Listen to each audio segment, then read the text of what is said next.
welcome back. Chapter 26.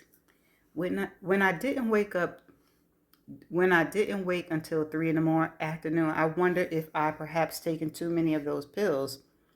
After my night, I wanted nothing more than to pass out into oblivion. My muscles ached as I pushed myself up out of the bed. I cringed when I thought about what had happened last night. I felt like a cat in heat, but it seemed to be gone now. I'd be having a talk with Cupid just as soon as I ran into him, across a long hallway where I could keep a good 20 feet distance between us. But when I did, he'd be getting a mouthful as long as he didn't try and approach me or get too close. A nasty letter might be better. I didn't want to think about last night, and I knew instinctively there couldn't be a repeat. I didn't want one. I couldn't believe I'd been so consumed by him, and then all he worried about was me hanging around. I dragged myself from bed in one of his spare rooms when I would have rather hidden under the covers all day. My hand on the doorknob, I hesitated and leaned an ear in. It sounded quiet, and it was pretty late. He must have left. Not that it mattered or anything. I opened the door and stepped out just like I would have if he'd been home. I walked into the kitchen and started making coffee when I noticed movement on the deck. Fate, with his feet kicked up on the railing, was reading the paper in the afternoon sun. I felt a lot braver when I thought I was alone. I'd faced down pissed off juries, been one on one with murderers, and that had been easier than walking out there on that deck. But I wasn't a wimp, never had been, and I wasn't going to be cowered by him. His head turned. He nodded a silent hello and resumed reading. I grabbed some coffee and went out onto the deck like it was just another normal day in Weirderville. Except for the whole blood ritual last night and the fact that even now I could see the universe swirling its powers through the glass doors. Oh, forget it. My life was a train wreck. Who was I kidding? Hooking up with some guy was probably the most normal thing I've done in the last couple of weeks. I should probably be embracing it. I balanced my cup and then kicked the door shut with my toe on the edge. Grabbed the seat that wasn't so far away to make it obvious I was trying to keep a distance, but not too close either. Seat choices can get very sticky in these circumstances.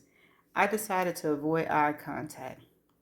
If I didn't make contact, it would be hard for him to read the awkwardness, embarrassment, rejection, and slew of other negative emotions I felt this morning.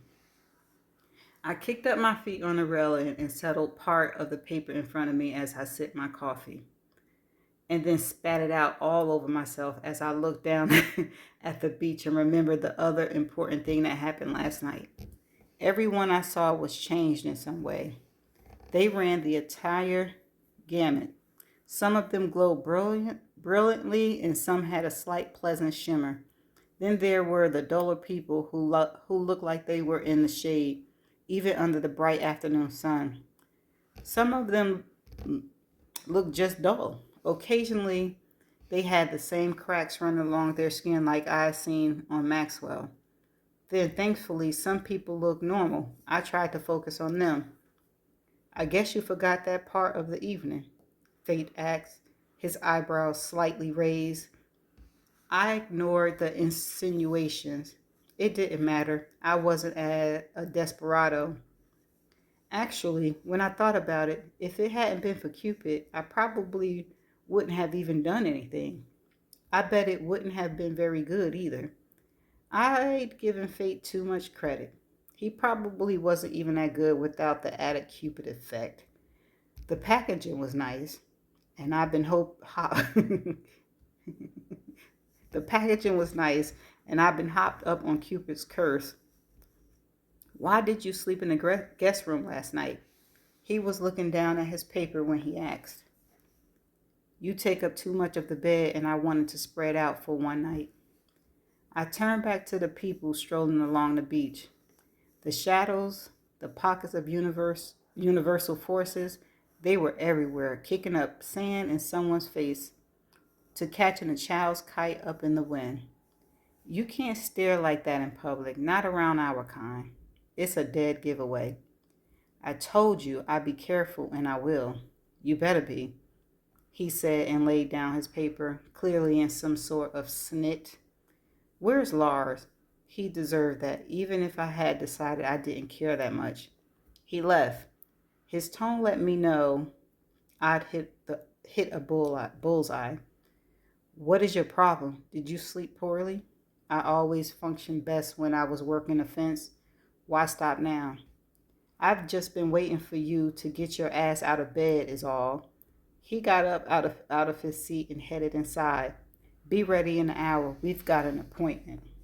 And that's the end of chapter 26. Stay tuned for the next chapter.